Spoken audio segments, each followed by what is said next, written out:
Imagine someone walking up to you at 7 in the morning. Okay, I am picturing it. They look you dead in the eye. Uh-huh. And they say it in a totally flat voice. Oh, no. What do they say? Greetings. I am proceeding to the work location. Oh, wow. Yeah, that is weird. I will now consume the bread. That is actually terrifying. Right. You would probably assume they were an alien. Or maybe a robot. Yeah, exactly. A robot in a poorly fitted human suit. Or just someone who studied a dictionary for too long. Right. Without ever actually talking to a real person. Because the grammar is totally flawless. But it is socially terrifying. Yeah, completely. Well, welcome to today's deep dive. Thank you. I am really excited about this one. We are looking at something so fascinating today. We really are. Our source material is a bit unexpected, though. Right. It is an English learning program script. Yes. It is called Level Up Your English. And this specific lesson is talking about my day. Exactly. It is for A1 level beginners. Easy listening. Which, might seem basic at first glance. Right. But there is this fascinating gap. A gap between technically correct language and human connection. And the mission of our deep dive is exploring that gap. It reveals so much about how our brains work. It really does. So in the script, we meet two characters. Right.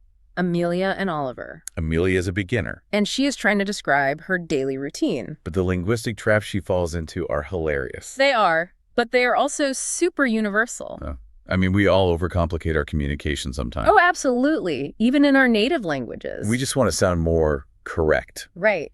If you are listening on your commute right now, or sitting at your desk, think about your emails today. You might fall into this exact same robot trap.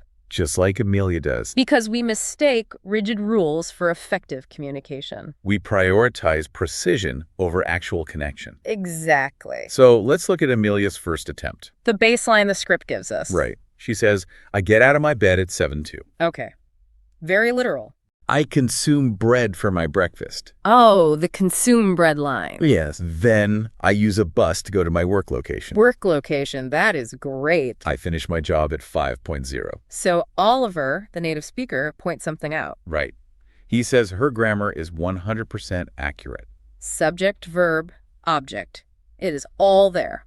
But he tells her she sounds like a machine. Which is incredibly perceptive of him. Because she is just using dictionary words. Right. We are witnessing the mechanics of literal translation. People learn a language and rely on dictionary definitions. They isolate a concept, like taking sustenance into the body. Right, and they look it up. And they find the word consume. Technically, yes, that is eating. But it sounds so bizarre in conversation. It reminds me of someone following a GPS. Oh, like driving blindly? Yeah. So literally they drive into a lake. Right, because they just follow the rules perfectly. The GPS says turn right in 50 feet. And the dictionary says use the word consume. Exactly. But they completely ignore their environment. They drive straight into a lake of awkward conversation. Because a dictionary just provides the raw data. It totally lacks the cultural consensus. Cultural consensus? What do you mean by that? Well, how a word is actually used by people. Like the context. Exactly. Fire consumes a forest. We consume media. But we do not consume a slice of toast. Not at 7 in the morning now. Natural language is not built from a sterile blueprint. Right. It requires unspoken social agreements. That makes me wonder about something else, though. What is that? This robot speak feels so common everywhere. Oh, totally. Not just with language learners. Like Amelia's phrase about her work location. Yes. It sounds exactly like bloated corporate jargon. The kind you hear in endless meetings. Right. And that brings up a core psychological insight. Formal language is often used as a defense mechanism. Oh, that is interesting. A defense mechanism. Yeah. Whether it is an A1 learner terrified of mistakes. Or a middle manager in a boardroom. The instinct is exactly the same. We reach for complex vocabulary to build a shield. Right. We say utilize the asset instead of use it. Or facilitate an outcome instead of help. Because we think it makes us sound smarter. We're more professional. When really it just creates a massive wall. A wall between us and the listener. Exactly. It creates distance. Because simple, natural language is vulnerable. It is very direct. Robot speak protects the speaker. But it could completely exhaust the listener. So let's talk about the alternative then. Right. How does Oliver fix Amelia's routine? He steps in and gives her natural options. Instead of, I get out of my bed. He tells her to say, I wake up. Or I get up. And instead of consume bread, he suggests have toast. Much better. And my personal favorite correction. The spy bunker one. Yeah. Instead of use a bus to my work location. Oliver jokes she sounds like a secret agent. Right. Reporting to an undisclosed bunker. He tells her to simply say, take the bus. Notice the pattern in all his corrections. He strips away the highly specific, formal verbs. And he replaces them with super basic words. Words like have, take, and get. But wait, I need to push back on this a little. No, go ahead. I understand it sounds more casual, Yeah. but I love reading and writing. Okay. And writing teachers call those lazy verbs. They do. Yeah. They tell you to use strong action words. Exactly. Doesn't swapping a precise word like consume... For a generic word like have. Yeah. Doesn't that water down the richness of the language? That is a brilliant tension to highlight. Are good writing and natural speaking just opposed? They are not opposed, but they serve different cognitive functions. How so? In a novel, you want to pause and visualize actions. You want to notice the language itself. But in a spoken conversation... You want a frictionless connection. Exactly. You want them noticing the underlying message. Not the fancy vocabulary. Right. Big, fancy words actually create cognitive friction. Cognitive friction. Can you explain that simply? Sure. It just means the brain works harder. Because the word is unusual. Exactly. Like using consume for breakfast. The listener's brain has to stop. Access the dictionary definition, Yeah. evaluate your choice. And then finally extract the actual meaning. It takes milliseconds, but it adds up quickly. It is exhausting. Right. Conversational English relies on simple verbs. Have, take, get, do, make. Because they are the true engines of fluency. They're incredibly lazy, but that is their superpower. Right. I have breakfast bypasses the extra processing. It just goes straight to the meaning. Saying I have a coffee is a cultural consensus. A consensus on efficiency. Exactly. It instantly lowers the cognitive load. It makes the speaker sound approachable and relaxed. But there is a catch. Oh, what is the catch? Well, that works for individual actions. Right. But think about the bigger picture of a conversation. Okay. Let's say I just list things. I get up, I have toast, and take the bus. I get a coffee, I have a meeting, You have frictionless connection, sure. but I also sound incredibly boring. Exactly. It is just a dry list of events. So how do we move from efficient actions to storytelling? Without reverting to the dictionary robot mode. Yes. How do we do that? Once the basic verbs are in place, add humanity. The human element. Right. You need emotional resonance and narrative momentum. Which brings us to the next part of the lesson. Oliver introduces what the script calls A1 adjectives. Right. He asks Amelia how she actually feels. How she feels about her day. Amelia describes her work simply as boring. And she says she has a strict boss. Then she describes her bus ride. She calls it slow and busy. It is amazing how much heavy lifting those words do. Boring, strict, slow, busy. They transform the entire nature of the exchange. Without them, Amelia is just a news anchor. Right. Just reporting cold facts from a studio. But with those adjectives, She is inviting you to step into her shoes. it goes from a sterile schedule to a daily grind.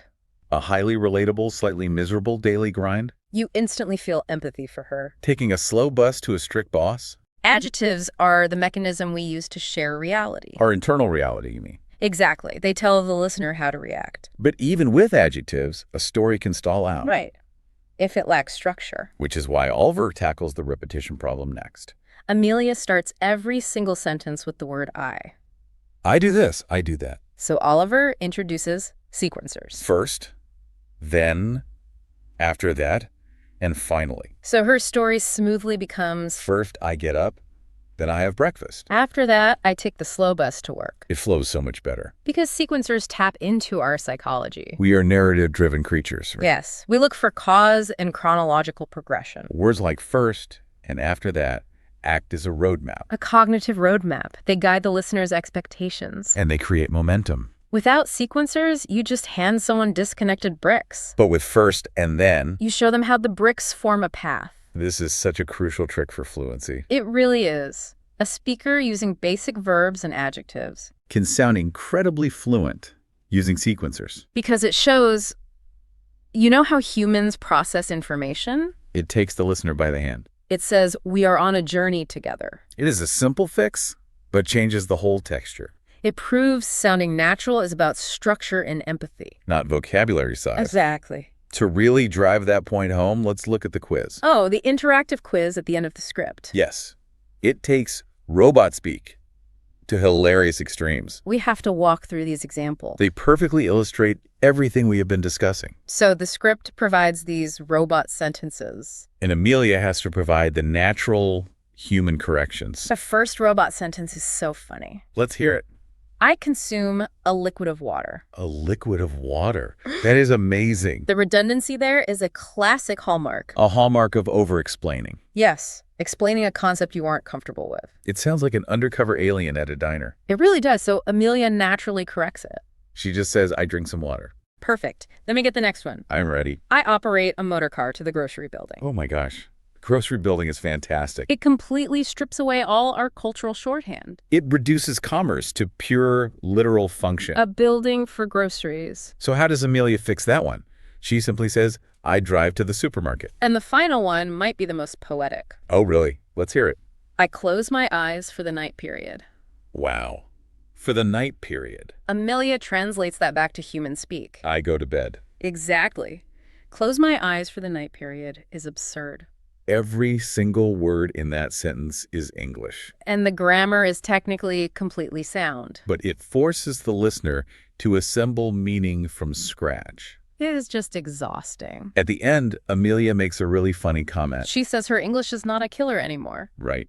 Meaning it isn't so difficult and overwhelming now. Because she has these conversational shortcuts. But looking at those extreme examples makes me think. About what?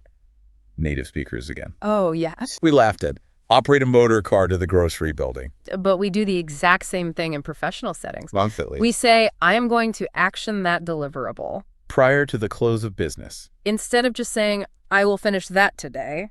It is the exact same phenomenon. We are operating the motor car of corporate America. To the grocery building of synergy. This brings us to a fascinating linguistic concept. Oh, what is that? It is called idiomatic chunking. Idiomatic chunking.